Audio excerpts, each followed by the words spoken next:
Yang Berhormat Tuan John Anak Lelaki Fernandes. Tuan Speaker, soalan saya nombor 12. Tuan Yang di-Pertua, terima kasih Yang Berhormat.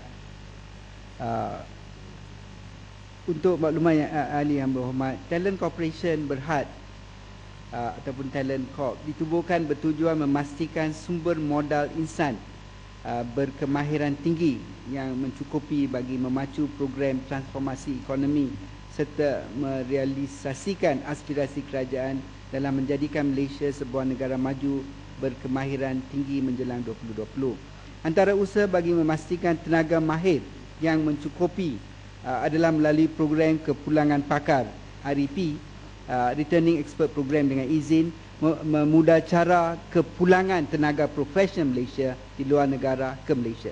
Mulai April tahun 2011, insentif REP telah disemak dan beberapa pemudacara proses telah diperkenalkan.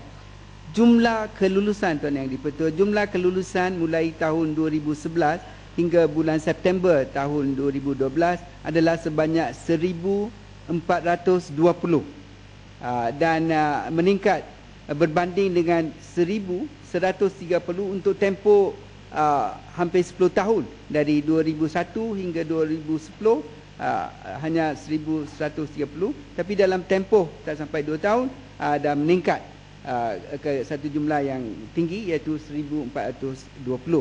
Sebahagian tenaga profesional, Tuan Yang di-Pertua, yang telah kembali kini berkhidmat di sektor kewangan dan perbankan, di sektor minyak dan gas ONG, di sektor perkhidmatan perniagaan, telekomunikasi, komunikasi dan infrastruktur, perubatan dan kesihatan dan lain-lain sektor utama.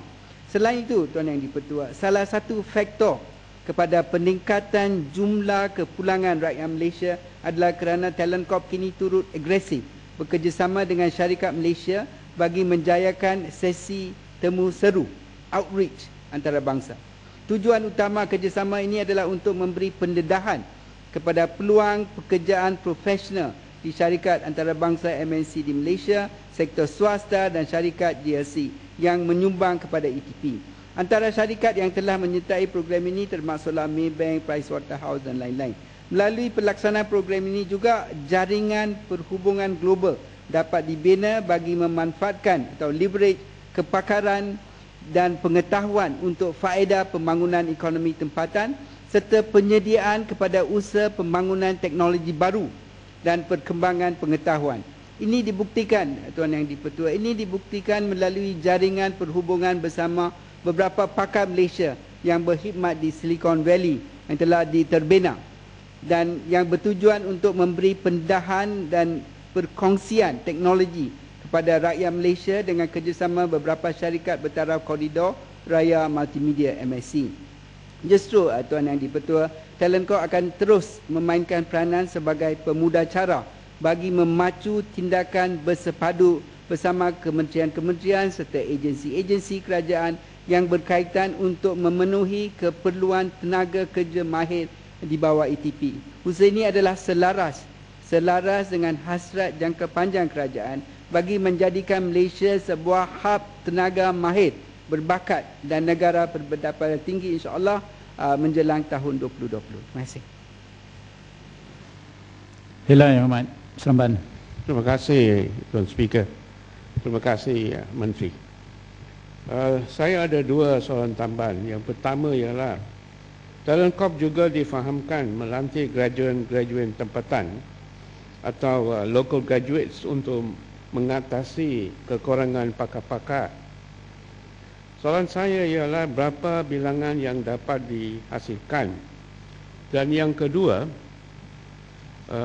saya sudah dengar angka-angka diberikan oleh Menteri.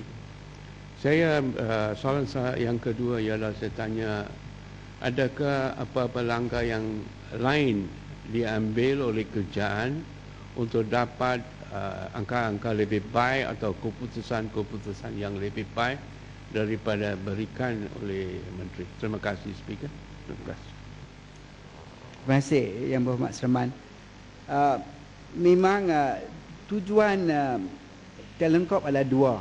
selalu kita lihat kepada satu aspek saja, iaitu aspek membawa balik diaspora untuk berkhidmat di sini. Itu memang penting, dan angka-angka menunjukkan bahawa kita telah berjaya dan akan terus bergiat agresif. Satu lagi objektif yang bagi saya sama penting ialah untuk memastikan bahawa talent yang kita ada dan kita wujudkan di negara ini tidak pergi ke negara lain, dan setakat boleh kerja di sini. Nurture dengan izin the local talent. Ini juga penting. Dan untuk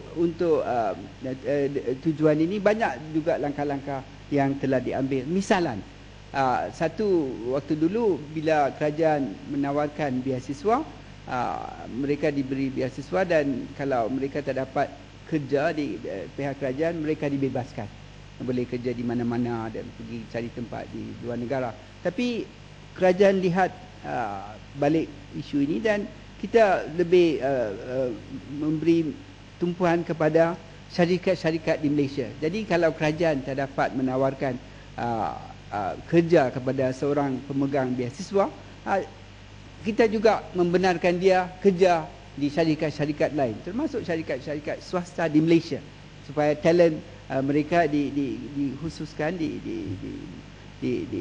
dapat diberi sumbangan dan bakti di negara kita. Itu juga penting, dan kegiatan ini akan diteruskan. Terima kasih, Tuan.